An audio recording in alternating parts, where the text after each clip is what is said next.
اوعى تقع في خطة إبليس. عمرك فكرت إن في حد شغال طول الوقت عشان يسرق منك بس فرحة النهاردة؟ الحد ده مش أي حد. إبليس عنده خطة استراتيجية واضحة، إنه يفضل يزرع جواك خوف من بكرة، يفضل يوسوس لك ويقولك هتعمل إيه لو فقدت حد معين؟ طب لو الفلوس خلصت؟ لو مرض جه فجأة؟ لو ما اتجوزتش؟ لو ما خلفتش؟ وأفكار سلبية كتير.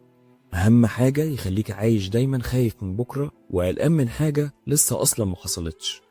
عارف الكارثة فين؟ إنك وإنت شاغل نفسك ببكرة مش واخد بالك إنك خسرت النهاردة. أهو إبليس بقى عايز يسرق منك متعة اللحظة دي، عايزك تنسى النعم اللي حواليك دلوقتي. تخيل معايا واحد قاعد وسط أصحابه بس دماغه مشغولة هيعمل إيه لو خسر الشغل، فينسى يضحك معاهم. الخوف من بكرة أخطر خطة لإبليس ضدك، ينسيك إن رزقك كده كده هيجيلك بس في الوقت اللي ربنا شايفه مناسب ليك.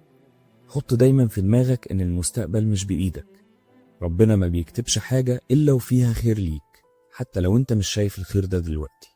ممكن يكون الابتلاء عشان عايزك تقرب منه، ممكن يكون التأخير في حاجة طلبتها هو أصلا حماية ليك، ممكن يكون الحرمان من حاجة نفسك فيها يخليك تاخد حاجة أعظم بكتير بعدين. بص حواليك هتلاقي نفسك غرقان في نعم مش واخد بالك منها. حتى النفس اللي داخل وخارج من غير تعب ده أكبر دليل إن في نعم كتيرة ومش حاسين بيها، عشان اتعودنا إنها دايما موجودة.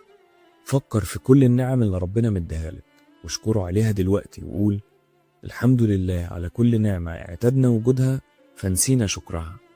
خليك دايما متوكل على ربنا وواثق في إن كل اللي كاتبه لك خير، وصدقني عمرك ما هتلاقي راحة طول ما انت خايف من بكرة. ما تنساش تصلي على النبي صلى الله عليه وسلم، يطمن وسيبها على الله.